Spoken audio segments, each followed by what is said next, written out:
to all the healthcare warriors.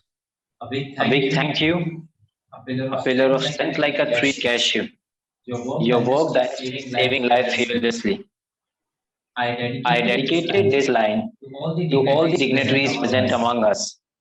I, Faizan Sayed, the host for the evening, feel very pleasure to welcome you all to the prestigious webinar. This webinar is designed to enhance and appreciate some wonderful personalities in the field of healthcare. Gautam Buddha has said, to keep the body in good health is a duty. Otherwise, we shall not be able to keep our mind strong and clear. You all are the one who regulate his job of maintaining proper health among us. We all know the world is suffering from very tough days, and you all are every day putting efforts, determination, and courage to eradicate the current pandemic. Not only you, but your family members stood towards you like pillars. Hence, we are the Golden Aim Awards, organized by Dynamic Business Solutions, honoring you for your contribution in the field of healthcare. Once again, welcome you all to the most prestigious webinar. Now, I call upon Dr. Fareen Khan, co-founder of Golden Aim Awards, for the welcome speech. Over to you, ma'am. Thank you, Professor Sayed. Good afternoon and welcome to you all to the Golden Aim Conference and Award for Excellence and Leadership in Healthcare. This is Dr. Fareen Khan, co-founder and CFO, Golden Aim Awards and Chairperson Asia GCC. I would like to thank to all the participant, speaker, and other guests present for gracing this occasion. The objectives of the award is to recognize and felicitate healthcare professionals who have demonstrated outstanding contribution in their respective field. Healthcare professions are considered to be one of the most important part of a society, and the medical profession is considered to be one of the noblest professions. The medical profession has evolved over the centuries, and it is still evolving. Medicines and treatment for various diseases and illness that were not available earlier now have been developed. Medical technology has also been enhanced over this time. If we have good doctors and medical facility in our surrounding, it offers a sense of relief, as we know we have instant hands to help. Doctors are considered next to be God, and this is a day to acknowledge, recognize, salute, and pay tribute to the selfless and unconditioned services that has been rendered by this medical fraternity. On this World Health Day, it is a perfect day for the doctors to stand a community together and ensure to continue to save life. Your contribution and your hard work deserve our gratitude each and every day. And I'm very pleased to connect with the best of the best healthcare professionals today. Each award winner will be felicitated by a trophy and a wooden citation as a memento. Moving further, I request Professor Sayed to continue with the webinar ceremony. Thank you. Thank you so much, ma'am, for such a wholehearted welcome. Now I call upon Mr. Azharuddin Farooqi, CEO and co-founder of Dynamic Business Solution, to speak few words. Over to you, sir. Good afternoon to everyone. I am Azharuddin Farooqi, CEO and co-founder of Dynamic Business Solution, and the managing director of our global management services. It's both an honor and a privilege to stand before you and welcome you all to this prestigious webinar, Golden Aim Conference and Award. I express my gratitude to all the professionals present for this webinar. And I'd like to thank all the physicians and healthcare professionals on this call today for your hard work, thoughtfulness, and commitment during this challenging time. Among the heroes who have emerged from their crisis are the health of professionals who have risked their own life to serve the patients. The nation is in debt to you.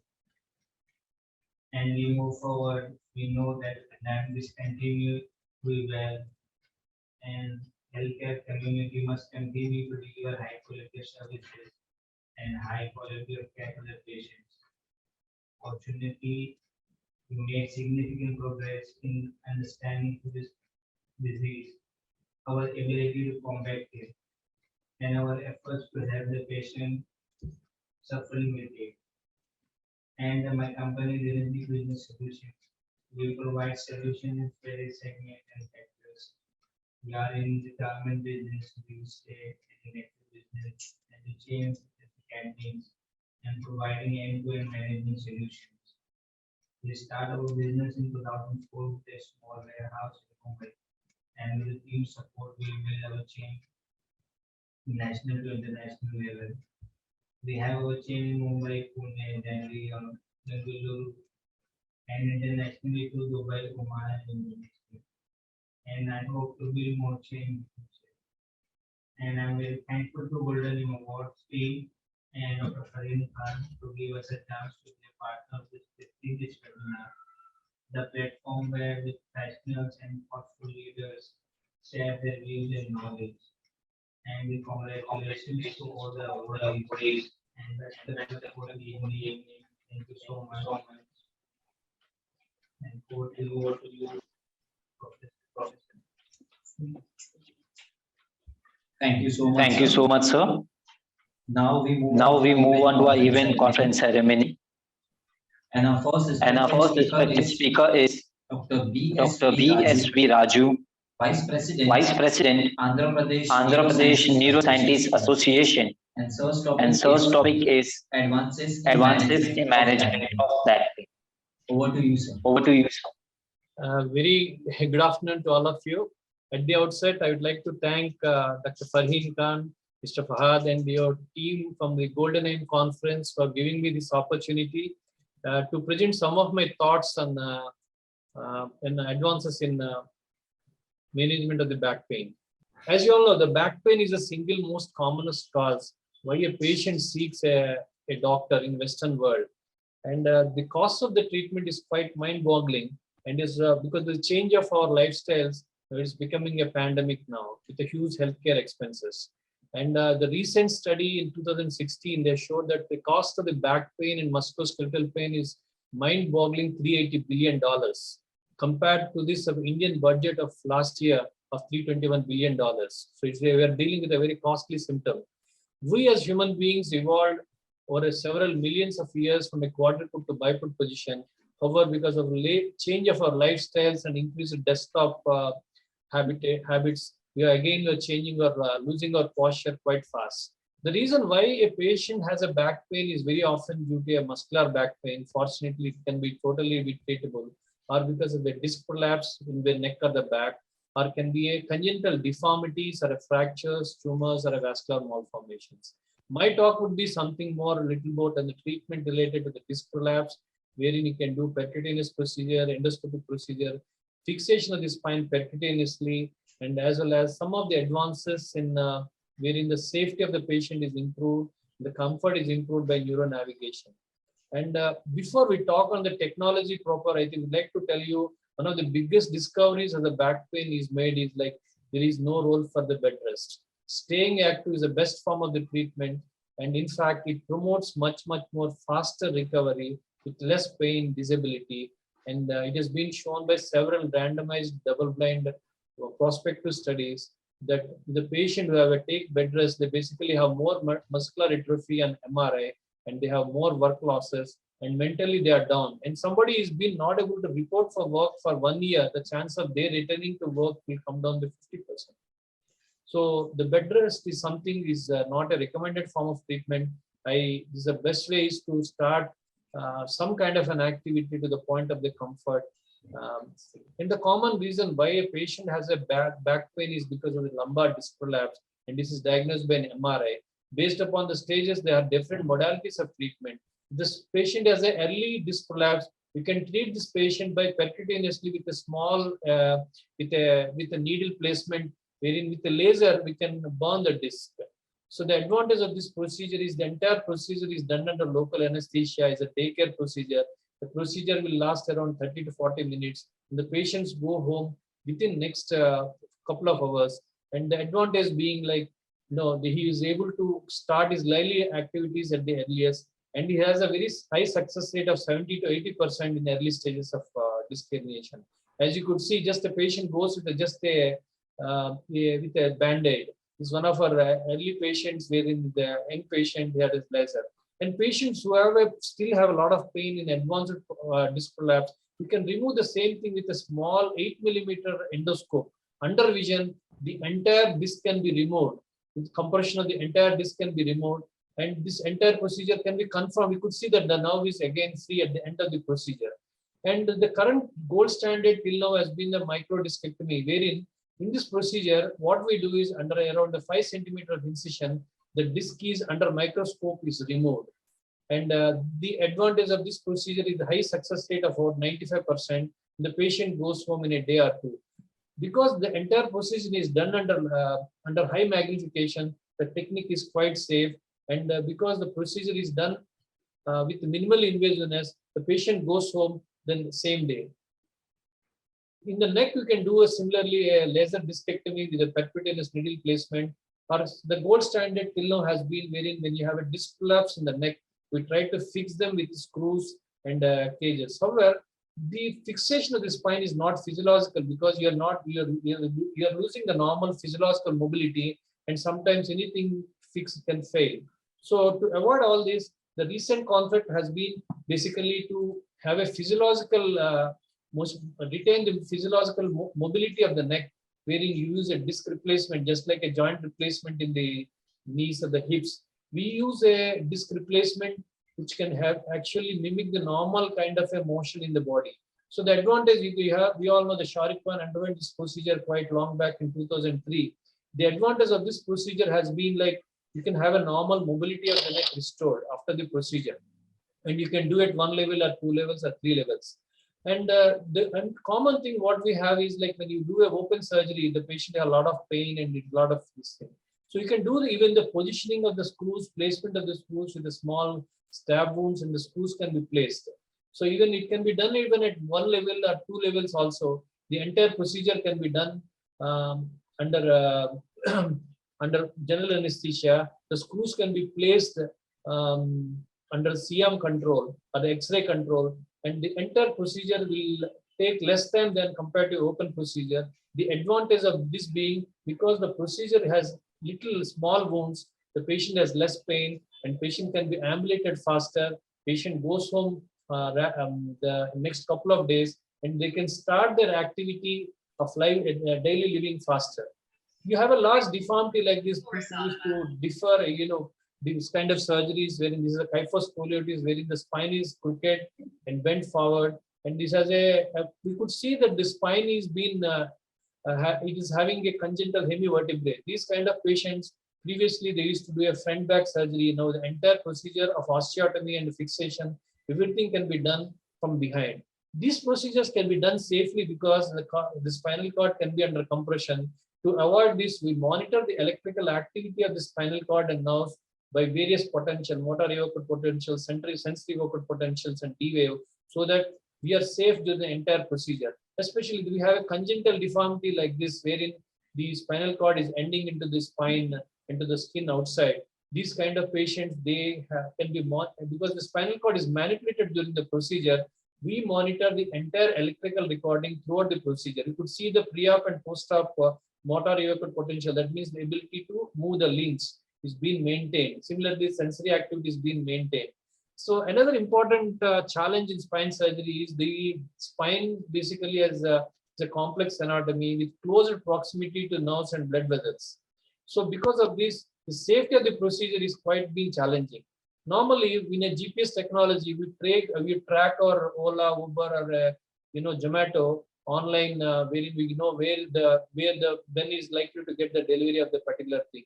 You could see when the Osama bin Laden raid has been lively being watched in the Situation Room from White House. Similarly, the spinal navigation is a procedure wherein we have a live feedback how the screws have been placed throughout in 3-dimensional views. This because it uses you see this is the infrared camera, the spine. This infrared camera helps to localize the entire spine during the procedure once the registration of the spine is being monitored. Just like a GPS technology tracks our vehicle wherever we are, in which street we are, in front of which building we have. So here because of the further registration, the accuracy of this spinal instrumentation is accurate to the millimeter. So we could see in all the directions like sagittal, coronal, and interposterior diameter. This neuro navigation contains the camera with the console and as well as the navigated instruments and this. Once the using the camera, you register the localization of the vertebrae. Once in that, you can have a live feedback when the screws have been inserted. So that means we know in which direction is this going in coronal plane and the sagittal plane and in anteroposterior plane, so that we are very safe. And if you use actually a CT scan and a O-arm, we can know in the three-dimensional view how this entire screws have been placed. So we all know that whenever we have a freehand placement with the X-ray control, there's a chance of 20% chance that the screws may not be in the right position.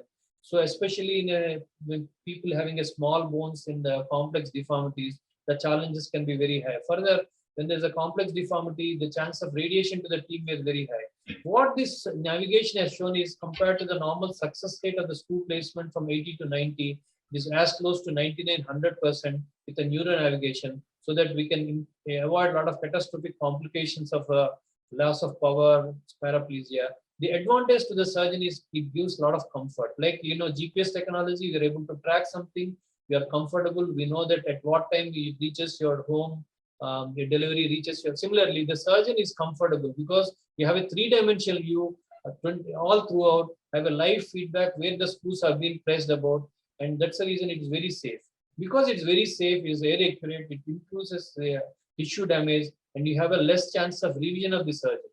So we can even have a robot also. The robot, the robot does try to even not only guide it, it also shows the trajectory. It shows in where the position has to be done. Once it is in the right position, you see the position of the thing. To that position, you can just try to continue the procedure of tapping and screwing the screws. We are able to do even the surgery in 5 times. Is a 2-year-old lady, a girl, wherein we are able to operate this patient because of the advances in the image guidance. And in patients with elderly people, they have a crooked spine. This is a lot of big surgery on their backs, but all these procedures can be done quite safely. And people have osteoporosis in elderly people. We can have a percutaneous procedure wherein you can inject bone cement, the entire bone, the patient will have immediate stent relief. So there's another procedure called as kyphoplasty, wherein when the patient back is crooked and is bent forward, you can correct the deformity also by using a balloon, and by putting a bone cement inside the spine, the patient have an instantaneous relief of pain, and entire procedure is done as a daycare procedure. Patient have a correction of the deformity, early ambulation of the things. And some of this patient, this lady, 67-year lady, has been bedridden for a long time because of the fear of outcomes, and as well as multiple fractures have been there. In patients who have a weak bones, we have a technology wherein you cement the screws also. Through the screw, we pass a cement so that the bones won't pull out. You have a strong interface at the bone and the screws, preventing any kind of a failure. They can have an excellent outcome in elderly people who have a osteoporosis. What the science has shown is that surgery is safe in spine surgery even before 80 years. Is one of the last studies done from Japan, wherein they found that the surgery in people over 80 years can be done safely. In some of the patients wherein you have a uncontrolled pain, you can do a spinal cord stimulation wherein it can mask your entire pain, and still you have a lot of pain. You can use a pump, morphine pump. You can give a 24/7 control of your pains. And however, just a word on the present back pain. We have a pandemic within the pandemic of COVID. Because the people started working from home. Working from home actually meant that you work wherever position you are, wherever you're sitting, wherever you're lying down. This has led to a lot of problems of poor posturing, and as well as poor pain, people having back pain and neck pain. And this kind of a posture is ideally to be avoided when you have to sit with the back and neck well supported, with the monitor at the level of the eyes. And you should have a basic 5-point sitting for the chair, wherein the feet should be firmly on the ground, supported by your arms, and as well as the neck support. And ideally you should not sit for long and make a short breaks in between. And once you use the 5-point support, the weight of the body is evenly distributed from the legs, back, and the arms. It will be very kind of a good. You can avoid any kind of a back pain. What we need is a good posture while sitting and standing. A good posture means that wherein the body segments are being balanced on the center of the gravity, wherein you have a minimal kind of a stress on the ligaments and the muscles. So the prevention is the cure in back pain. You use a good posture, strengthen your back, so it automatically make a good outcome. Finally, a word in the text neck. Text neck is another pandemic what we are seeing because of our posture related to use of the cell phones and as well as the iPads. What we need is a good posture, because of the proper posturing with the neck straight can reduce your loads on the spine. So the present surgery in the spine surgery has been very safe because of very advances. Moreover, the surgery has become patient friendly. Take very many times it's a percutaneous procedure, less kind of a pain and early return to work. Thank you. Presenting a thank you moment on behalf of our organization, Doctor. Thank you, Thank madam. you so Thank much. you. I appreciate it. I appreciate it. It leads a lot to me. Thanks for the honor. Thank you so much, sir. Now I call upon our Second respected speaker, Dr. Angela Gnanadurai, Dr. Angela Gnanadurai, President-elect, President-elect, the Society of Indian Neuroscience Nurses, Ma'am's topic is and ma'am's topic is discovering new pathways for training on patient-centered care in neuroscience nursing. Over to you, ma'am. Over to you, ma'am. Good afternoon, everyone. It is my great pleasure and privilege to be present in this forum to present the newer pathways in giving patient-centered care in neuroscience nursing. At the outset, I thank all the organizers for giving me an opportunity to be with you. The newer pathways in giving patient-centered care. At present, in evidence-based nursing practices, patient-centered care is being insisted, and no two patients in neuroscience, patients who have problems with the neurological and nervous system, have the same care. For example, the patients with pituitary adenoma. Following a surgery, the patients must have had the same diagnosis, but then when they come back to the ward, one of them might have had a leak, but the leak, subarachnoid leak, would be on the bed rest. So this is patient-centered care. So no two patients can be given the same care. So it is very important in neuroscience nursing to insist our nurses and train them to assess the nurse patients adequately and efficiently to give a patient-centered care. And there are various ways in which patient-centered care can be insisted. There are various modules in nursing education available. One of them is integration of nursing education and nursing services. In this, the faculty in College of Nursing or School of Nursing, they take dual role. They are in charge of the wards, in charge of the patient care, and they are responsible to the nursing superintendent for the patient care and the principal of the College of Nursing or School of Nursing for the patient education, student education. So it is the faculty who have the dual role really is able to know their students when they come to the ward, what they are learned and what they are up to and what they have to do in the ward in a very, very specific way. And in the clinical area, they know their staff, they know their patients. And so it is a very rich experience that is being passed on to the students. And this integration of nursing education and nursing services has been appreciated and followed in very few hospitals. And the Indian Nursing Council at present has taken a very good effort, and they have given a very simple module for all the hospitals, all the education centers to follow that. In this, the second very big advantage of this dual responsibility is the potentials of each nursing faculty is being tapped, and they are able to uh, tap the potentials of the faculty. They are qualified, they have got good experience, and they are exposed. And when they have a dual role of taking care of the quality care of the patients and staff development of the clinical area, and it can never be compared with the individualized nursing service practices. So this is one of the very important nursing. Second aspect is the areas. Though it is die to listen, or when we call it as research, it is a very rich, it gives a very rich output to our patients.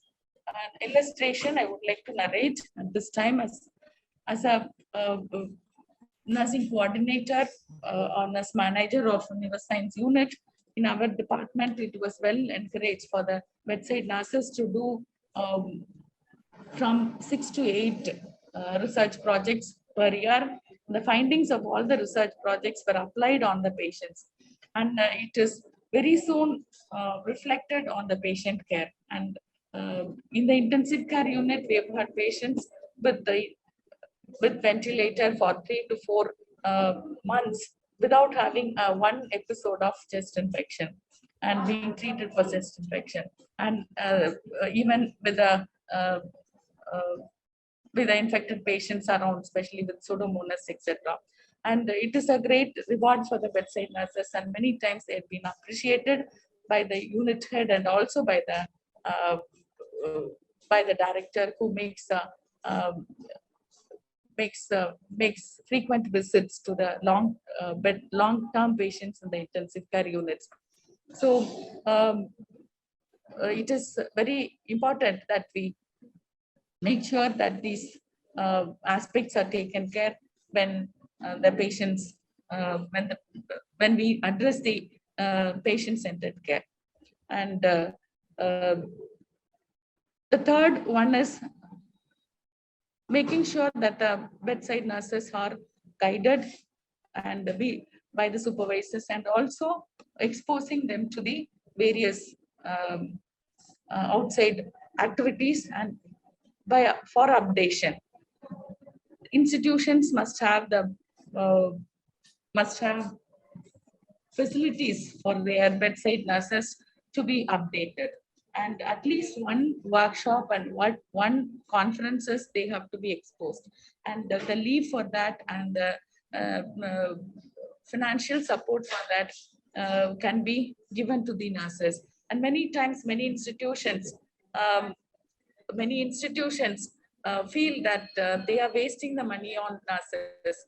It is 150% not true. And once you make sure that the nurses are developed through various ways, and patients are directly benefited. And I have seen with my own eyes the quality of care being improved, and the responsibility of the bedside nurses are improved when the patient-centered care is insisted through exposing them to the workshop and conference to update them. And another illustration I can say, in one of the days when the shift nurses were handing over, it was mandatory that they have to hand over, bedside handover should be done at 1 a.m. Transfer. There is a little break in their duty, 1 to 4, things like that. So 1 a.m. and they transfer, when they hand over their patients to the other staff, and they have to go to the bedside and hand over. And in one of such incidences, one patient was not in the bed, and the other staff refused to take over and said, you'll have to show me the patient. And this patient was just then present, posted for the was transnasal surgery the very next day. And actually the relatives said that they are going out for a cup of coffee, and this patient was walking up and down. Mr. R was walking up and down the corridor, but he disappeared within 5 minutes. And it was, by the time they searched, it was 10 minutes. Then where there was a continuous water flowing in one of the bathrooms. That was noticed by one of the fourth class workers, and when they peeped inside, and this patient had Mr. R had gone in and then made himself. I mean, he was trying to hang himself, things like that. Though it was only 10 minutes that we didn't see him, and this had happened, but then it was not neglected, and we very sadly lost them. Immediately, we took necessary care, and actually, I was staying as a supervisor some 10 kilometers away, and when I was informed, I came to the ward, and we could not save him, but then immediately necessary things were done, and it was recognized. So that was a totally patient-centered care, which helped them to immediately recognize the problems and make sure that it doesn't happen again. And fourthly, it is important that regular teachings are going on in the ward. Regular teachings. We must schedule our every week. There should be a presentation by the faculty staff. Initially, it might be very tough to make them come forward to present their patients, things like that. So when they get used to it, it is a good learning for everyone. It is a good learning for everyone. Each of them learn from each other, and then they make sure the patient-centered care, as a team, they work for the patient-centered care. And this particular 4 methods really make them empowered and to give a total patient care. And in the days to come, in this technologically explosive era, and there are various ways in which that they can be helped. So Society of Indian Neuroscience Nurses have now started the short course on this stroke care, and one batch of students, 30 of them are trained, and we have selected some of them as coordinators of the next program. And now the second course is going on. I really thank Manju, Dr. Manju Tandavani, the secretary of this society, and Ms. Shani, the joint secretary of the society. Both of them together with the ECHO platform, we are able to do this course and update our nurses with online courses. And we are also bringing out protocol for nurses across India with very specific illustrations, and very specific evidence-based program on the stroke nursing is also coming out. And we are also working on bringing out a journal for the neuronurses with the studies done by them. In the annual Neuronursing conference, and between 27 to 47 papers are presented by the bedside nurses, and also the students who are specializing in neuroscience nursing, and also by the faculty who are working in the area of neuroscience nursing. And those findings would be useful to everyone when the e-journal comes out, maybe very shortly by the end of this year. So these are the ways which can help them to do a patient-centered care. And these annual conferences really help them to have a networking done with various other specialty, and also with the doctors, because our neuronursing is one of the wing aspect of the Neurological Society of India. And at this time, I am also thankful to the Neurological Society of India for helping us to come up, helping many of our nurses to participate in that conference, and then making sure that the adequate knowledge fest has been offered to them.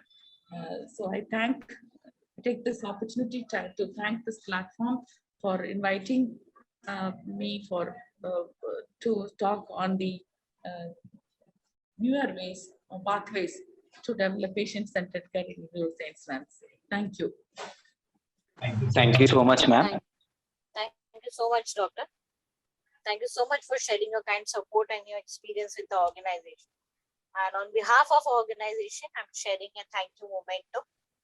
Now we will move to our next respected speaker, Dr. Mohita Sharma, founder and chairperson, Tirupati Eye Center, and external secretary of Indian Medical Association, Noida.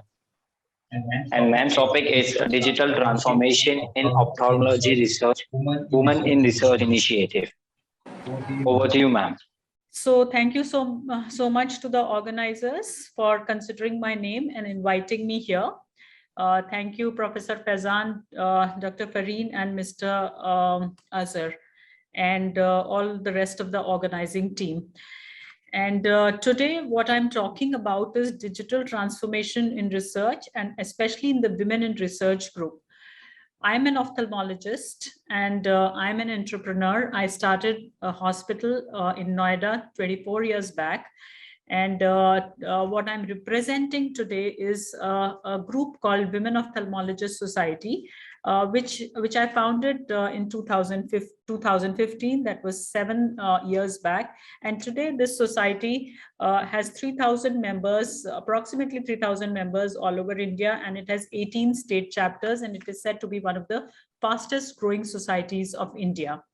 Now, this society has a wing called Women in Research Wing, because this is something we started in 2017, because we thought that research was something which needed a lot of focus, and hence women ophthalmologists should bring about a change in the country by encouraging their members to start with research. And in this presentation, I'll give you a short overview about what this Women in Research group is, and I will then follow it by how digital transformation has helped us to do research in a better manner.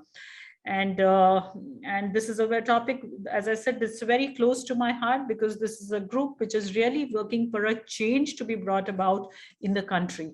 So first, let's look at why do we need research? As doctors, we need to analyze our data. We need to have tools for building knowledge and mastering topics.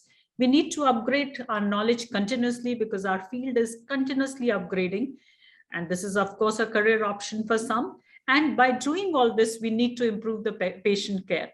And we are working on a concept called clinician scientists, because clinicians are those who are doing pure clinical work, but there are scientists who are working purely in the lab. So we wanted to bring about a synergy between clinicians and scientists, because that's when the clinical translational research is possible, because only when the scientists who are working in the lab collaborate with clinicians who are working with patients will there be a concept of clinician scientist, and these will be able to actually translate this research onto the patients. So as I said, in 2017, we started this Women in Research Network, because we found that there were around 7,500 women ophthalmologists all over the country. And we felt that this was an untapped pool, because women have their own challenges, because of which sometimes they take a backseat in their career, and they do not perform as up to their full potential. But after the breaks that are mandatory in their life, they can come up to their full potential, and they can get into the field of research, and this will bring about a great change, not only in their life, but lives of so many. So this was the stepwise approach that we followed. Step 1 was creating a platform for research, both clinical and molecular. Step 2 was to bring about creative research ideas and infuse a creative and research mindset. And step 3 was to use digital platforms to train and connect clinicians all over the country by collaborations. So the main challenge that we faced was that our members were spread all across the country. So how to connect these members? And that is when digital media and digital platforms came to our use, because we need to connect members, we need to pool data, we need to collect it in a pooled manner, and then analyze data. Then only research, a good and fruitful research is possible. So just quickly going through what this Women in Research is doing. We have 2 arms, a clinical arm and a molecular research arm. And we keep doing several meetings for the last 5 years, where there are experts who actually help out junior women ophthalmologists to get started in research. And we have several sessions which happen throughout the year. We give trainings in research. We have our own ethics committee, because in ethics, it is very, in research, it is very important that whatever we are doing needs to be passed through ethics committee, so that all the work that is done is ethical and nobody does anything wrong to the patient.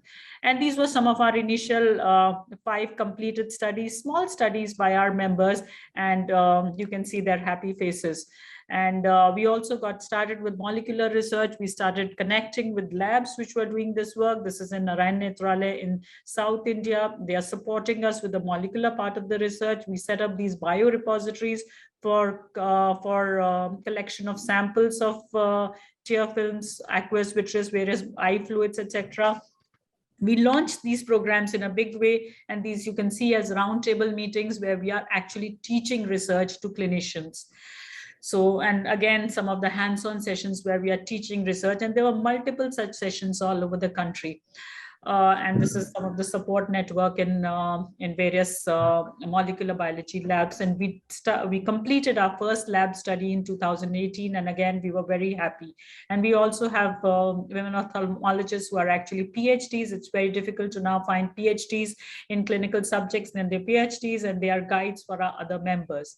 So the challenges now was, as I said, connecting members for multicentric studies, because a single person doing research will never have so many patients or so much data as multiple people would have. The second was training of our members, because these were clinicians. So how do they get started in research? And this for this, we needed a common platform, because doing physical meetings and trainings would only get a handful of ophthalmologists. And connecting multiple disciplines of medicine. We didn't want to restrict it just to ophthalmology. We wanted it to take it to other specialties of medicine. So that's when digital platforms came to our rescue, and we started using artificial intelligence also. So just a few examples how we had a digital transformation research.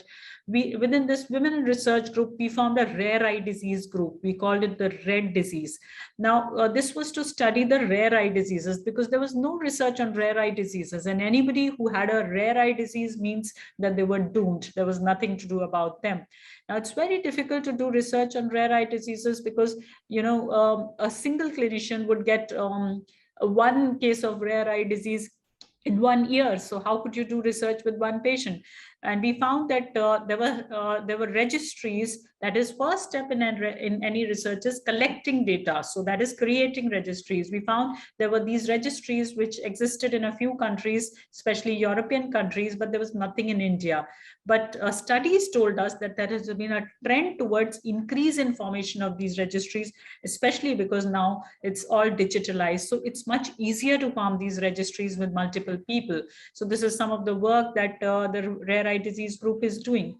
So what we did was we started studying 4 rare aspects of eye diseases. In each disease, we made 2 leads and we made 2 coordinators, but we had we have now around 250 investigators all over the country. And what we are doing is we have a common cloud-based server on which we have made common templates for everybody to record their data. So any rare eye disease patient out of these 5, if they come to any of our members, out of these 250 investigators, they record it on the cloud-based server on a common template, and all this data is then pooled to come to a conclusion and find solutions.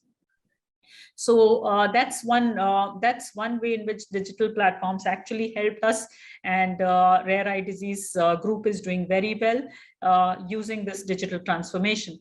The second thing that we did was we made an online research training modules and research opportunities. We have a collaboration with the Department of Science and Technology of Government of India, where we created a website. In fact, this is something which we are currently doing. We'll be launching this next month. We have created a website of women in research, and in this there is an option of research modules. Anybody can join this, and we have designed research modules which are online, and so through the digital media you can actually get certified for research, and you can learn the various aspects of research so that you can do it in a proper way. And here only we enumerated all the opportunities that are available, because many a times you have an intent to do research but you don't know where to start. So when we listed all the national and international opportunities at one place, so anybody can go there, they can see what opportunities are there, and they can actually get started. The third thing that we did was we started using artificial intelligence to predict diseases and their severity. This is something which was already happening, but we took it over for ophthalmology and started working on newer ideas. Because there are several diseases like cardiovascular diseases, diabetes, and now COVID, which can actually bring about changes in the blood vessels. The diagram that I've shown is the diagram of the retina, where you can see blood vessels. So retina in the eye is the only place where you can actually see blood vessels. Otherwise, in rest of the body, you cannot see your blood vessels. So if you can see your blood vessels with special cameras, that means you can actually analyze the blood vessels, and based on that, you can make predictions about various diseases, because all these systemic diseases like cardiovascular, diabetes, COVID, etc., they actually have an effect on blood vessels. So what we did was, again, this is a program where we are collaborating with the Department of Science and Technology, and we have also collaborated with Department of Biotechnology of Government of India and with some pharma companies also. And we have made use of, since it's a Women Ophthalmologist Society, there are certain schemes which are specially for women scientists after a break, which means that when they have their natural breaks, like for example, it may be childbirth, it may be a marriage, it was maybe a husband getting transferred. So women have to take sometimes these forced breaks. And once this happens, when they come out of the break, there are certain schemes where they can actually get into research. And these are what our members many of our members have applied for. And so just talking about one project in brief, we are studying the retinal vessel caliber and associated changes in cardiovascular diseases to predict if the person can have cardiac events in future or not. So anybody who walks in, we are developing an artificial intelligence model where we are studying several patients for their retinal blood vessels, their caliber, their how they branch, etc. And from this, we are developing this AI model where we can predict whether a person will have cardiovascular disease or heart disease or not, and if that person has a cardiovascular disease, whether it will be severe or not. So in time, we can tell our patients whether if they are at a high risk, and hence they can follow all precautions and prevent from reaching a stage which would be a severe cardiovascular disease and may even lead to death. So this is how the technology is being developed. We are studying healthy people, we are studying people with cardiovascular diseases, studying the blood vessels, creating an AI model, and then giving a predictive analysis. So this has been the journey of Women in Research, a small dream, but it came true and it is doing big wonders now. Launched in 2017, we formed the RED group, or Rare Eye Disease group, in 2020. We started the DST aided project, the government aided project in as recent as 2021. And in 2022, we started making the AI-based project. So basic aim is that we create research opportunities for all clinicians, bring a scientific temper in the country, and stimulate minds to think of innovations and ideas. So I would end by saying that whatever our mind can conceive, our body can achieve. Sometimes we think that some things are not possible, and many clinicians believe that research is not possible, but we have seen that research is possible. Research is for all, and digital transformation is something which is making this happen for us. And something that I strongly believe in personally, there is more joy in giving than taking, and research is something which is like a give back time to our nation, to our society, and our patients. And hence hence we invite all collaborating partners to join hands for research. Thank you. Thank you so much, ma'am. Thank you so much, Doctor. Presenting a thank you moment to Doctor on behalf of our organization. Now we move on to a much-awaited award ceremony. And our first category for the award ceremony is Iconic Healthcare Leader Award, Orthopedic. And the award goes to Dr. Mrinal Sharma, Associate Director at HOD Orthopedics, Asian Institute of Medical Sciences, Faridabad, Delhi. Congratulations, Doctor. Congratulations. Yeah, I am Dr. Mrinal Sharma, and I am a joint replacement surgeon, and I'm Associate Director and Head of Department of Orthopedics at Asian Institute of Medical Sciences, Faridabad. And it's a privilege to be here and to be awarded this Golden Aim Award for excellence in healthcare and orthopedics. And I thank you, all the jury and the members, for selecting me. And it's a privilege that I've been given this award. Thank you. Thank you so much, sir. Doctor. Many Thank you congratulations. so much, sir. Thank you. Our next Our next award category is Iconic Healthcare Leader Award, Orthopedic. And the And the award goes to Dr. Dr. Charanjit Singh Ajmani, Senior Consultant, Dev Orthopedic Center. Congratulations, Doctor. Our next award category is Women Women Healthcare Leader Award, Ophthalmology. Ophthalmology. And the award goes And the to award goes to Dr. Alka Gupta, Dr. Alka Gupta, Professor Professor Ophthalmology, Ophthalmology, LLRM Medical College, Meerut. Meerut. Congratulations, Doctor. Congratulations, Doctor. Can we have a few words from Can you, we ma'am? have few words from you, ma'am? Thankful to Golden Aim Award Committee who has selected me for this Excellence of and Leadership in Healthcare Awards. I'm thankful to them. I'm an ophthalmologist and professor in ophthalmology at Medical College, Meerut, and working on eye donation and eye banking and corneal transplants mainly. Thank you for Golden Aim Awards anyway. Thank you so much, Doctor. Many congratulations for the award. Thank you. Our Our next award category is Iconic Healthcare Leader Award, Dermatology. And the And the award goes to Dr. Sanjeev Kandari, Consultant Dermatologist, Venerologist and Leprologist, Dr. Dr. Kandari Skin and Dental Clinic. Congratulations, Doctor. Our next awardee is Chabra, Dr. Chiranjeev Chabra, Director and Chief Dermatologist, Alive Wellness Clinic. Congratulations, Doctor. Congratulations, Doctor. From you, ma'am. Can we have few words from you, ma'am? Hello, friends. Yes, thank you for giving me this award, and I thank Golden AIM Awards and Mr. Muhammad Azruddin Faruqi for conferring me this award. And we all work very hard in the healthcare industry, but appreciations are always welcome. Thank you very much. Thank you so much, Thank you Doctor. so Many much, ma'am. congratulations. for Thank the you so award. much, ma'am. Thank you very much. Our next award category is Women Healthcare Leader Award, Dermatology. And the And the award goes to Dr. Dr. Rashmi Soni Lohia, MD Skin Square Clinic. Congratulations, ma'am. Our next award category is Iconic Healthcare Leader Award, Dermatology. And the award goes to Dr. Dr. Sanjeev Kandari, Consultant Dermatologist and and Leprologist, Dr. Kandari Skin and Dental Clinic. Congratulations, Doctor. Can we have few words from you, sir? Thank you. I accept the award and humbly accept the award. Thank you very much. Thank you so much, sir. Thank you so much, sir. Our next award category is Iconic Iconic Healthcare Leader Award, Critical Care Medicine and Diabetology. And the award goes to Dr. Parth Joshi, Medical Director, Chief Intensivist and Diabetologist, Sri Balaji Multi-Speciality Hospital. Congratulations, Doctor. Yeah, I would like to thank your team for giving me this award.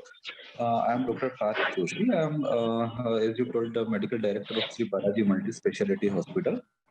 I have put this to specialty critical care and diabetology. And I would like to say both branches are very important. As we must remember that India is the diabetes capital of the world. We are having the most number of diabetes cases than any other country in the world. So it's our duty to control it. And regarding critical care, it is very important that critical care reaches to all the corners of our country. That present is available mainly in major cities. So I would like to spread it to all periphery and small cities as well. I would like to thank you for this award. Thank you so much, sir. Thank you so much, sir. Our next award category is Iconic Healthcare Leader Award, Neurosurgeon. And the award goes to And the award goes to Dr. A.S. Bhati, neurosurgeon, consultant, Apollo Hospital, New Delhi. Congratulations, doctor. Congratulations, doctor. Can we have a few words from you, sir? Can we have a few words from you, sir? Thank you. Thank you so much for being a part of this. I'm really appreciated. Thank you so much. You're doing a great job. Thank you so much, sir. Thank you so much, sir. Our next Thank you awardee so much, is doctor. Our next awardee is Dr. Nilesh Agrawal, Dr. Nilesh Director, Agrawal, New Era Director, Hospital and Research New Era Institute, Hospital and Research Institute, Maharashtra. Nagpur, Maharashtra. Congratulations, doctor. Congratulations, doctor. Can we have a few words from you, sir? Our next awardee is Dr. Mohana Rao Patibandla, Dr. Rao's Hospital and Patibandla Narayana Swami Neurosciences. Congratulations, doctor. Congratulations, doctor. Our next award category is Healthcare Leader Award. Iconic Healthcare Leader Award, Interventionalist. Neurointerventionalist. The award goes to And the award goes to Madan Mohan Gupta, Dr. Madan Mohan Gupta, Consultant Neurointerventionalist, Eternal Hospital, Jaipur. Congratulations, doctor. Congratulations, doctor. Our next award category is Dynamic Healthcare Leader Award, Neurologist. Consultant Neurologist. And the award goes to Dr. Priyanka Mehta, MD and DM, Neurologist. Consultant Neurologist, Dr. L.H. Hiranandani Hospital. Congratulations, ma'am. Thank you very much for the prestigious award. I am thankful to the jury and my parents and all my teachers who actually helped me reach this stage. Thank you very much. Our next award category is Iconic Healthcare Leader Award, Neurologist. And the award goes to Dr. Rajneesh Kumar, Head of Department, Paras Hospital, Sushanto, Gurugram. Congratulations, doctor. Congratulations, doctor. Can we have a few words from you, sir? Good afternoon, everyone. I'm Dr. Rajneesh on this side. I'm very glad that the Golden Aim Awards, as well as the jury, has awarded me with this prestigious award. Thank you, everyone. Thank you so much, doctor. Thank you so much, doctor. Our next awardee is Raghavendra B.S. Dr. Raghavendra B.S., Professor and Head of Department, Neurology, Medical College, Father Muller's Medical College, Institute. Hospital and Institute. Congratulations, doctor. Congratulations, doctor. Our next awardee is Dr. Venkatesh Metapalli, Neurologist, Postdoctoral Fellow in Stroke, Kokilaben Dhirubhai Ambani Hospital and Medical Research Institute. Congratulations, doctor. Our next awardee is Dr. R.K. Dev, MD DM Neurology, Neuroma Clinic. Congratulations, doctor. Our next awardee is Dr. Chirukuri Pawan Kumar, MBBS, DM Neurology, Pawan Neuro Center. Congratulations, doctor. Our next award category is Women Healthcare Leader Award, Dermatology. And the award goes to Dr. Rashmi Soni Lohia, MD Skin Show Clinic. Congratulations, ma'am. Congratulations, ma'am. Can we have a few words from you, ma'am? Can we have a few words from you, ma'am? Yeah, thank you so much. I'm sorry, earlier I was driving. So yes, it feels nice. I feel really nice to be appreciated, and you guys are doing a fantastic job. Especially now that doctors are not getting their due respect, and we hear so many things about doctor hate crimes and all that. It really feels nice to be appreciated and we can continue to do our good work. So Thank you so much, ma'am. Our next award category is Women Healthcare Leader Award, Neurologist. And the award goes to Dr. Anjali Choksi, Consultant Sri Narayani Hospital and Research Center, Vellore. Congratulations, ma'am. Can we have a few words from you, ma'am? all of you. I am Dr. Anjali. I am ex-assistant professor of special medical studies at Vellore, and currently I am working in Narayani Hospital. And I have been involved in the clinical practice and research of movement disorder, particularly the Parkinsonism and other movement disorder. So today I feel great to be rewarded for my hard work, and I am thankful to the jury for this honor. Thank you so much. Thank you so much, ma'am. Thank you so much, ma'am. Our next awardee is Dr. Kilani Aparna Swathi, Neurology, S3 Heart and Brain Clinic, Tenali. Congratulations, ma'am. Our next award category is Iconic Healthcare Leader Award, Neurologist, and the award goes to Dr. Cherukuri Pawan Kumar, MBBS and DM Neurology, Pawan Neuro Center. Congratulations, doctor. A few words from you, sir. Can we have a few words from you, sir? I'm Dr. Pawan from Pawan Neuro Center. I'm very happy to be selected as Iconic Health Leader Award Neurologist. And I'm very happy. Thank you, Golden Award team. Thanks. Thank you so much, doctor. Thank you so much, doctor.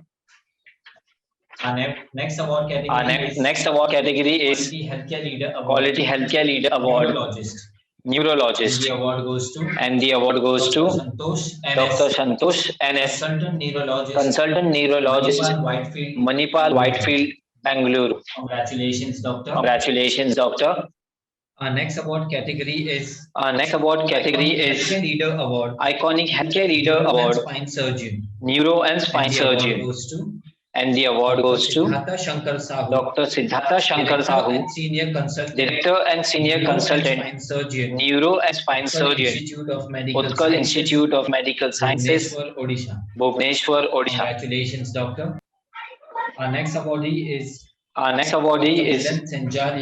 Milan Senjalia, Neurosurgeon, Consultant Neurosurgeon, Assistant Professor Neurosurgery at Government Medical College, Surat, Consultant Neurosurgeon at Shelby Hospital, Surat. Congratulations, Dr. Milan. Congratulations, Dr. Milan. Our next awardee is Dr. Sumit Pawar, Neurosurgeon and Endoscopic Spine Surgeon, Power Spine Clinic. Congratulations, doctor. Our next award category is Leader Award, Iconic Healthcare Leader Award, Pediatric Neurologist. And the award goes to Dr. KMP Suresh, Consultant Pediatric Neurologist, Dr. KMP Suresh Child Neurology, and Epilepsy Hospital. Congratulations, doctor. Our next award category is Dynamic Healthcare Leader Award, and Neurology. And the award goes to Dr. Sita Jayalakshmi, Consultant Neurologist, Krishna Institute of Medical Sciences, Sikandarabad. Congratulations, doctor. Our next award category is Iconic Healthcare Leader Award, Neurology. And the award goes to Dr. Anil Kumar Kasukurdi, Neuro, Shantiram Medical College and General Hospital. Congratulations, doctor. Congratulations, doctor. Our next awardee is Dr. Malli Dora Sanamanda, Associate Professor, Narayana Medical College Hospital, Nellore, Andhra Pradesh. Congratulations, doctor. Congratulations, doctor. Can we have few words from you, ma'am? Sure, sir. Thank you very much. Am I audible to you, sir? Yes, doctor. Yes, doctor. First of all, I congratulate Golden Aim awardees, all of them. And Madam Farheen Khan, thank you very much for your opening words. They're really touching. You mentioned the medical profession as a noble profession. Yes, we believe that it is still a noble profession. I have been in this medical profession for more than 36 years. and I'm doing my services in the rural area, in neurology as well as in general medicine. And I am a teacher to many medical students, and the gesture of you and the Dynergic Business Solutions chairpersons, Mohammed Azharuddin Farooq Khan and Fahad, who has been continuously in contact with us. And I am very happy for this encouraging and solacing awards which you have given to us. And it is really motivating to move on to the service of the mankind in the near future and until our last breath. Thank you very much, all of you, for choosing me to this award. And thank you very much, and Jai Hind. Thank you so much, Doctor, and many congratulations for the award. Thank you, ma'am. Our next awardee is Dr. Mitali consultant neurologist, Bhubaneswar. Care Hospitals, Bhubaneswar. Congratulations, doctor. Our next award category is Iconic Healthcare Leader Award, Neurologist. And the award goes to Dr. Venkatesh Mittapalli, neurologist, postdoctoral fellow in stroke, Kokilaben Dhirubhai Ambani Hospital and Medical Research Institute. Congratulations, doctor. Congratulations, doctor. Yeah, thanks for recognizing and giving and selecting need of the hour, for recognizing the healthcare professionals, and you are doing a great job. Our responsibility towards the society will increase more, and we'll try to serve more to the society. Thanks a lot for organizing this conference. Thank you so much, Doctor. Many congratulations for the award. Thank you very much. In my line, I have always learned to end the event with a positive thought. No matter how hard involved tomorrow is a fresh opportunity to make it better.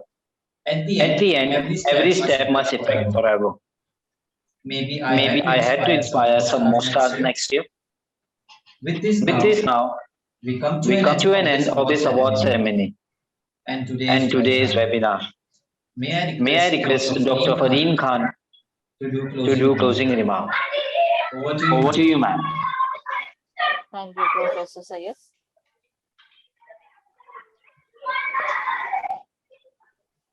I would like to thank you all the esteemed participants. It has been an honor to have you all present in our event. Your participation ensures the success of the event. Once again, I thank you everyone for all the kind support.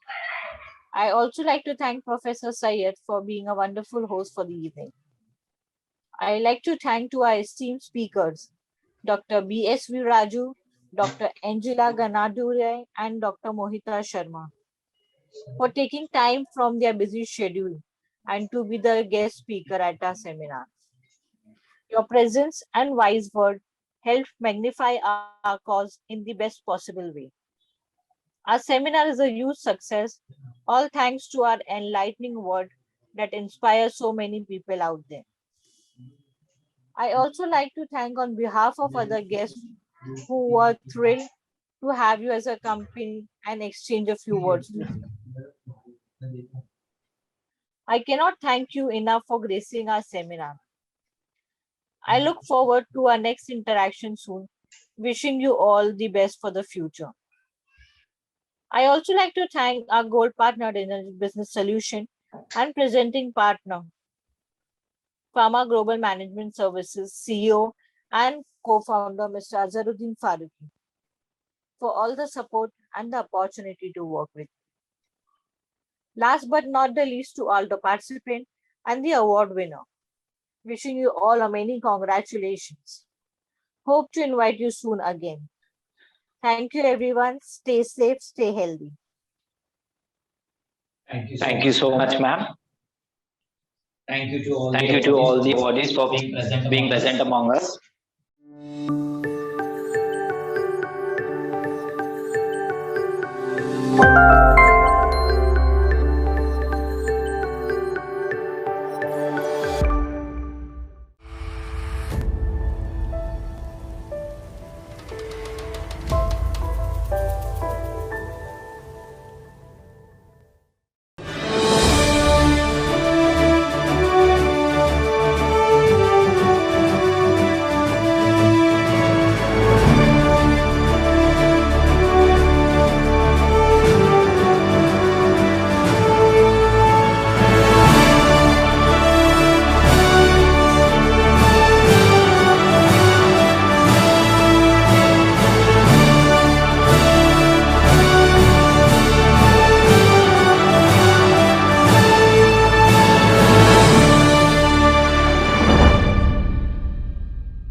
we move on to our much awaited award ceremony.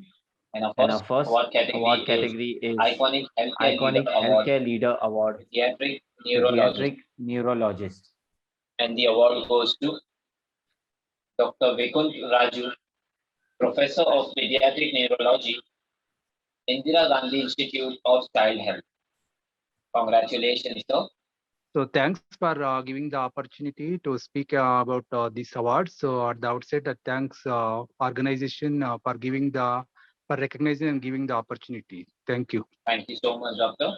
Our next award category is Iconic Healthcare Leader Award, Consultant Neurosurgeon, and the award goes to Dr. B.D. Bharat Singh Naik, Associate Professor, KGH, Visakhapatnam.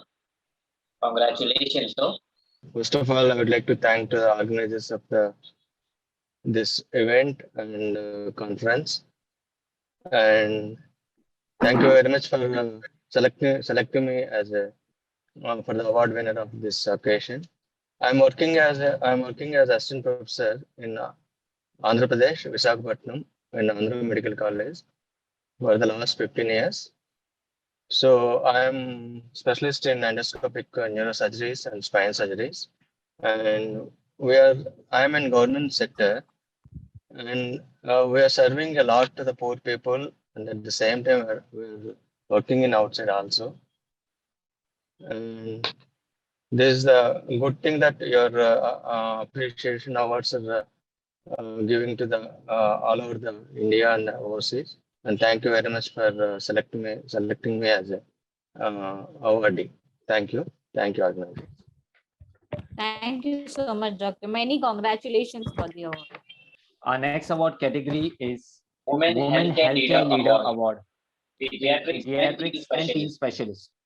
And the award goes to Dr. Swati Bhave, Executive Director, Association of Adolescent and Child Care in India. Congratulations, ma'am. Can we have a few words from you, ma'am? Yeah, thank you so much. On behalf of my organization, AKI, Association of Adolescent and Child Care in India, we are very honored that you recognize the work which we all are doing for pediatrics and teens in the community. Thank you so much. Thank you so much, Doctor. Many congratulations for the award. Our next award category is Women Healthcare Leader Award, Pediatric. And the award goes to Dr. Shailaja Malin, Professor, Department of Pediatrics, Dr. D.Y. Patil Medical College, Hospital and Research Center, and founder and director, Yashoda Advanced Human Milk Bank. Congratulations, ma'am. Can we have a few words from you, ma'am? Good afternoon, everybody. Thanks a lot. I'm grateful to the organizers of Asia GCC Awards for considering my name. My journey, this award I dedicate to the mothers who are kind enough and generous to donate their liquid gold as a nectar for needy newborns and needy angels in the NICU. Thanks a lot. Thank you so much, Doctor. Many congratulations for the award. Our next awardee is Dr. Anju Agarwal, Director, Professor of Pediatrics, University College of Medical Sciences, and Guru Tegh Bahadur Hospital, New Delhi. Congratulations, ma'am. Thank you for the award. It is my proud privilege to receive this award on behalf of Asia GCC and Quality Education Council. I've been working as a Director Professor of Pediatrics for last 20 years at University College of Medical Sciences after completing my MBBS and MD Pediatrics from Delhi University. And I've been working for the children, carrying out research and basically training medical students, both MD and MBBS. And this award gives the inspiration to further continue learning, connecting, and inspiring, which is the logo of this award. So thank you for selecting me with the august colleagues in the department. Thank you. Thank you so much, ma'am. Many congratulations for the award. Our next awardee is Dr. Sujata Kanhere, Professor and HOD, Pediatrics and Neonatology, KJ Somaiya Medical College, Mumbai. Congratulations, ma'am. Good evening to all dignitaries present today. At the outset, I wish to thank Dr. Fareen Khan, Chairperson Asia GCC Conference and Awards and CFO Golden Aim Awards, and Mr. Azhar Faruqi, MD, Pharma, and CEO and co-founder, Dyna. So I just began with saying thank you to Dr. Fareen Khan and Mr. Azhar Faruqi and the jury for awarding me. So I wish to thank Dr. Fareen Khan and Mr. Azhar Faruqi and the jury for awarding me the Women Healthcare Leader Award for Pediatrics as a part of the Asia GCC Awards for Excellence and Leadership in Healthcare in Jan 2022. I'm deeply honored and humbled for this recognition of my contribution to the field of pediatrics for more than 35 years. I'm professor and head of the Department of Pediatrics and Neonatology and head of Pediatric Neurology and Neurodevelopment at KJ Somaiya Medical College Hospital and Research Center, Mumbai. As we know, children are the future of the world, and hence, health of children is of prime importance.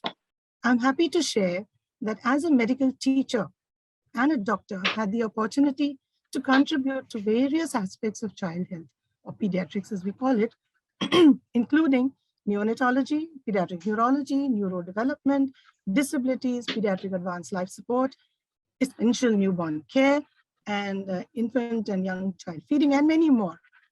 Being a FAMA fellow, FAMA stands for the Foundation for Advancement of International Medical Education and Research, USA. And as an academician, I have contributed to medical education at the national and international level. I have taken up leadership role in innovation in medicine and also in research, having done my PhD in pediatric neurology, epilepsy, and neurodevelopmental disabilities. I've also worked and contributed to community outreach programs, including health camps in rural and tribal areas. And as a member of many associations, as president, secretary, and EB member of associations like NNF Maharashtra, Association of Child Neurology India, and Indian Academy of Pediatrics, Mumbai, I have worked to raise public awareness for various pediatric issues. So this is a little bit about myself. Once again, I'd like to thank you for this prestigious award in recognition of my leadership role in pediatrics. This will definitely inspire and motivate me to contribute more to society. Thank you so much. Thank you so much, Doctor, and many congratulations for the award. Thank you so much, ma'am. Our next awardee is Dr. Sara Subodh Dhanavade, Professor and HOD, Bharati Vidyapeeth Medical College and Hospital, Sangli. Congratulations, ma'am. I am grateful to Asia GCC for considering me for this award. I am honored and privileged. I've been in the pediatric teaching, working in a medical college for the last 35 years. And I dedicate this award for all the little children whom we serve and feel really motivated by this award, which will encourage me to give my best services in future. I thank all the organizers once again. Thank you. Thank you so much, ma'am. Many congratulations for the award. Our next awardee is Professor Dr. Pramod Jog, Professor of Pediatrics, DY Patil Medical College, Pune, and he was the president of Indian Academy of Pediatrics 2016. Congratulations, doctor. Thank you. Actually, I wonder whether all the women in the audience, they have their names starting from S. We have Shefali, Dr. Swati, Dr. Shailaja, Dr. Sara, and all my good friends around. It's very nice to have this particular function as a small family function. In fact, we are all pediatricians, and every child likes certain things in life. For example, you know, a child will like to have a variety in the menu. A child will like to have a pat on the back, okay, and also a definite schedule for life.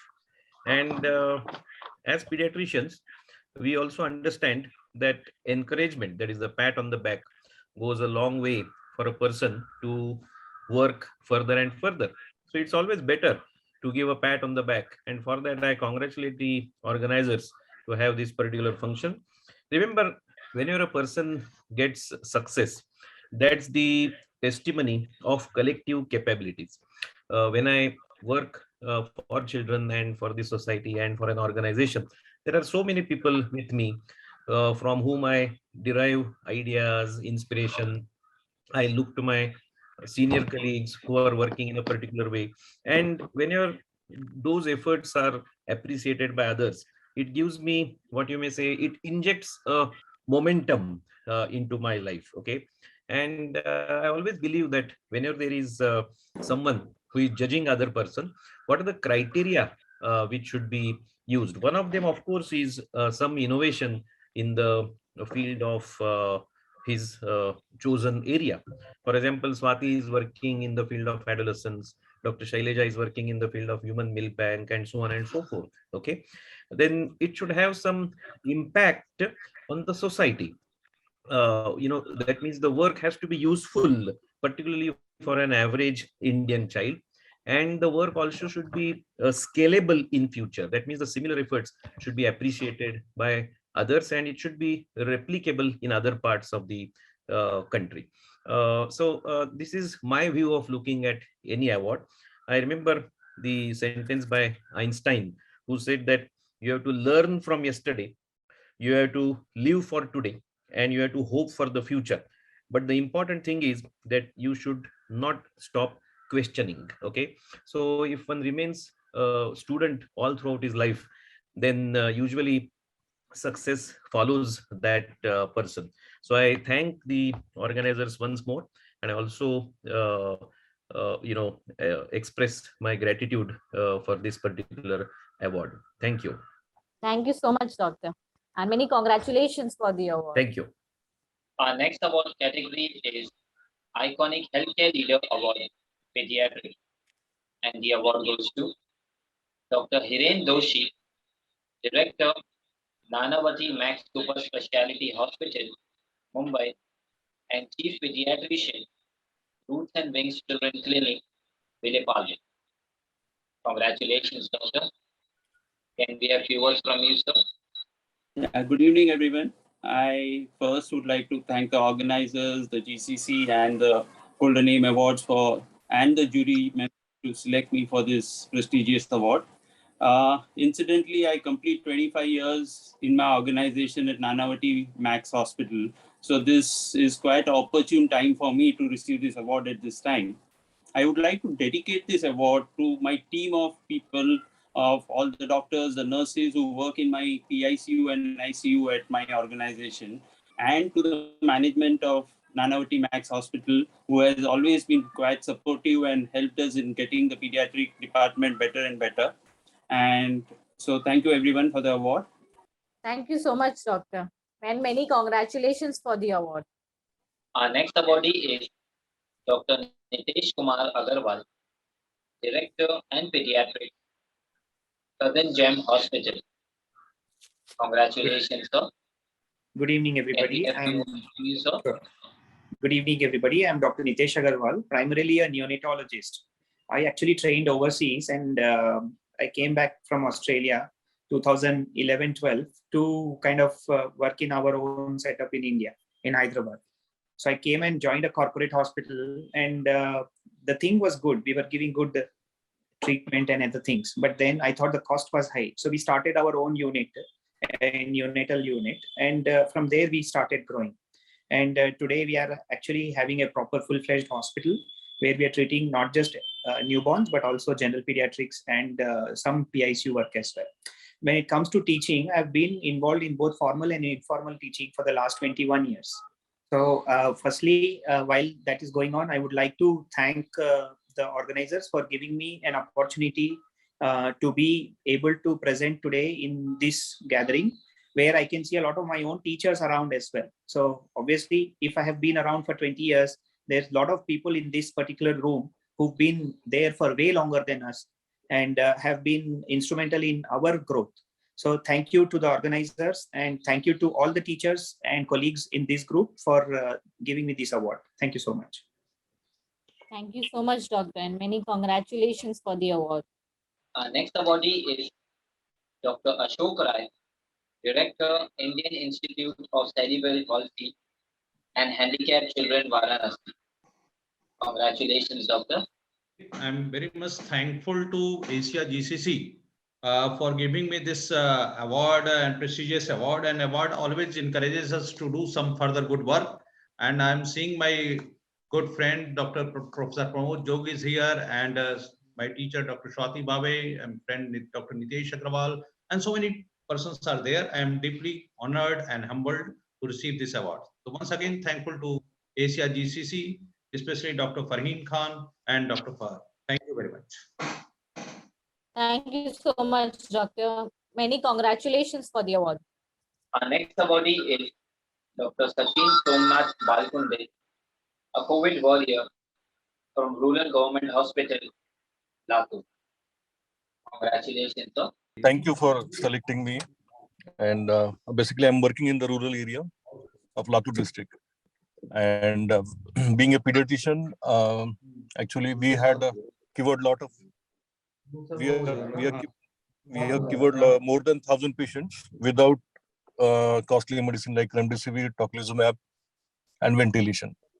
And that was possible because being in pediatrics, the few concepts like people keep treating COVID patients like an adult patient, like adult ARDS, but unlike that, I found this neurology concept to be very much useful in COVID. And we were able to treat more than 1,000 patients, around 1,200 to 1,500 patients are treated at very low cost and free of cost, almost free of cost. And thank you for selecting a such person like doctor like me from a rural area of India, and who was in a remote place and out of your prime research institutes. And thank you so much to the team, and thank you. Thank you so much, Doctor, and many congratulations for the award. Thank you, madam. Our next awardee is Dr. Sandhya Satish Kharse, Dean Academic, Datta Meghe Medical College, and Shalini Tai Meghe Hospital, Vanadongri, Nagpur. Congratulations, Doctor. Good evening, Asia GCC. It's really a great honor and privilege for me to be amongst you to receive this particular award. As such, for me, award is not a very new thing because this is my 36th award. And in fact, this came to me as a sudden nomination. I never applied for it, and hence I am really very honored to achieve this from you all. And I have got an experience of 32 years of working in various posts in government, private, as well as corporation sector. I have worked in all three categories, and I'm really honored that you have nominated me, you have selected me for this particular award, particularly along with Dr. Swati Bhave, who is my mentor, Dr. Pramod Jog, whom I have worked very closely, and all my colleagues, Sujata and Shailaja. We have all worked together for a very local cause, and it's very, I'm really, in fact, very much overwhelmed and delighted to receive this particular award, because this is something which came to me without having applied for any nomination. And I really feel so proud and thankful to you, and assure you that the award for which you have selected, I will carry out the good work throughout my life. Thank you so much. Thank you so much, ma'am. Many congratulations for the award. Thank you. Our next awardee is Dr. Sudarshan Kumar Bandari, a retired consultant from Newham University and Hospital, London. Congratulations, Doctor. Our next awardee is Dr. Umesh Khurana, Professor of Pediatrics, CCM Medical College, Chhattisgarh.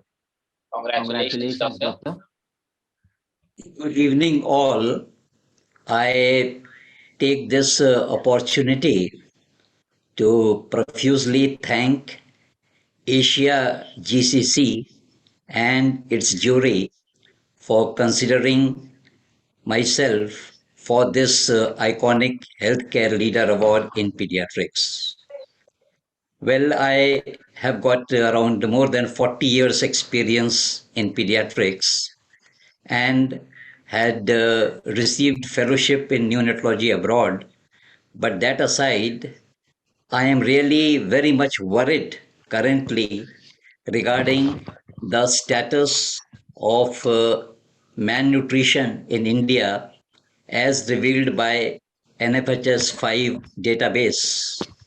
I am a BPNI national trainer, IYCF trainer, and have innovated KMC bags, resuscitation trolley, phototherapy units, and am engaged in training of doctors, nurses, Anganwadi workers, especially in the tribal area of Chhattisgarh. So, this recognition by your organization motivates me to work immensely to prevent malnutrition in India, and hence I dedicate this award very humbly to children of India. Thank you very much. Our next Our next awardee awardee is Dr. Dr. Uday Kumar Sahu, pediatrician, pediatrician, Savitri Children's Clinic. Savitri Children's Clinic. Congratulations, sir. Congratulations, sir. Our next Our next awardee awardee is is Dr. B. Dr. B. Sasi Kumar, Sasi Kumar, Associate Associate Professor, Professor, SP SP Medical Medical College, College, and and Consultant Consultant Pediatrician Pediatrician at at Sri Sri Suraksha Suraksha Hospital. Hospital. Congratulations, sir. Congratulations, sir. Let me thank the organizing committee, especially Dr. Fareen Khan, for proposing my name for this award, along with the stalwarts like Pramod Jog sir and Sara madam and Sailaja madam. Thank you, one and all. Thank you. Our next awardee Our is next awardee is Dr. N. Ravi Dr. Kumar, N. Ravi Kumar, HOD and Professor HOD of and Pediatrics, Professor of Pediatrics, Nilofar Hospital, Nilofar Hospital, Hyderabad. Hyderabad. Congratulations, Doctor. Congratulations, Doctor. Our Our next next awardee awardee is is Dr. Dr. Bobby Bobby Sadavarti, Sadavarti, pediatrician pediatrician and and neonatal neonatal intensivist, intensivist, AIMS AIMS Hospital. Hospital. Congratulations, Congratulations, Doctor. Doctor. Our next Our next awardee is awardee is Dr. Dr. Mohit Mohit Ajit Ajit More, More, pediatrician, pediatrician, Bharat Bharat Hospital, Hospital, Devpur. Devpur. Congratulations, sir. Congratulations, sir. Our Our next next awardee awardee is is Dr. Dr. Manohar Manohar Bahadur, Bahadur, Professor, Professor, Sri Sri Venkateshwara Venkateshwara Medical Medical College, College, Tirupati, Tirupati, Government of Government of Andhra Pradesh. Andhra Pradesh. Congratulations, Congratulations, sir. sir. Our Our next next award award category is is Iconic Iconic Healthcare Leader Healthcare Leader Award, Award, Pediatrics Pediatrics and and Neonatology. Neonatology. And the And the award award goes goes to to Dr. Dr. Shilpa Shilpa Umesh Umesh Kalane, Kalane, Chief Chief Neonatologist, Neonatologist, Dinanath Dinanath Mangeshkar Mangeshkar Hospital, Hospital, Pune. Pune. Congratulations, Congratulations, ma'am. Good evening, everyone. I'm humbly thankful to the team who selected me qualified for this award. And it is an honor to share the platform with all the senior and my respected teachers. Dr. Khadse is there, Dr. Zog is there, and Dr. Shailaja Mane is there, Dr. Sujata Kaneri is there. So we worked all together for the neonatal care, for the improvement of neonatal care. And when it comes to the neonatology or any field related to pediatrics, it's a teamwork. This award is a recognition of our efforts to ensure patient safety, and it reaffirms the dedication and incredible teamwork required to provide excellent care to all the newborns. Thank you so much for this honor. Yes, ma'am. Please make your video on. Madam, I'm in car. Okay. Then it's okay. Then it's okay. Yeah. So I don't know. Yeah. So even there could be a range issue also. So thank you so much. Thank you Thank so you much, so ma'am. much, ma'am.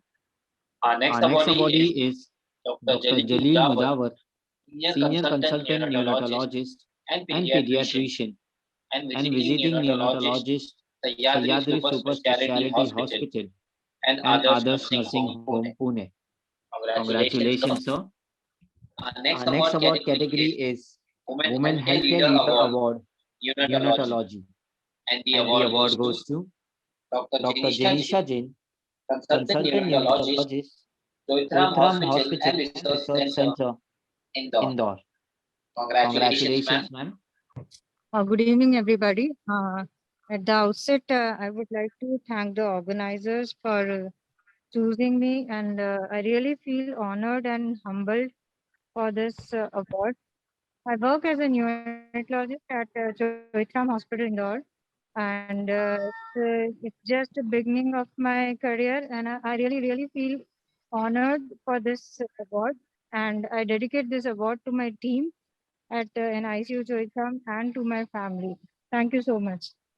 Thank you so much, Dr. Many congratulations for the award. Our next Our award next award category category is is Iconic Iconic Healthcare Healthcare Leader Leader Award, Award, Pediatrics Pediatrics and and Public Public Health. Health. And the And the award award goes goes to to Dr. Dr. Chandrakant Chandrakant Laharia, Laharia, Consultant Consultant Physician Physician and and Epidemiologist, Epidemiologist, Foundation for Foundation for People-Centric People-Centric Health Health Systems, Systems, New New Delhi. Delhi. Congratulations, sir. Congratulations, sir. In my In my line, line, I have I have always always learned to learned to end the end the event event with a with a positive positive thought. thought. No No matter matter how how hearts hearts involved involved tomorrow tomorrow is a is a fresh fresh opportunity opportunity to make to it make it better. better. At the At end, the end, every every step step must must affect affect forever. forever. Maybe I Maybe had I to had to inspire inspire some more some more stars stars next year. next year. With this With this now, now, we come we to come an to end an end of this of this award award ceremony ceremony and and today's today's webinar. webinar. May I May I request request Dr. Dr. Fareen Khan Fareen Khan to do to do closing closing remarks. remarks. Over to you, Over to ma'am. you, ma'am.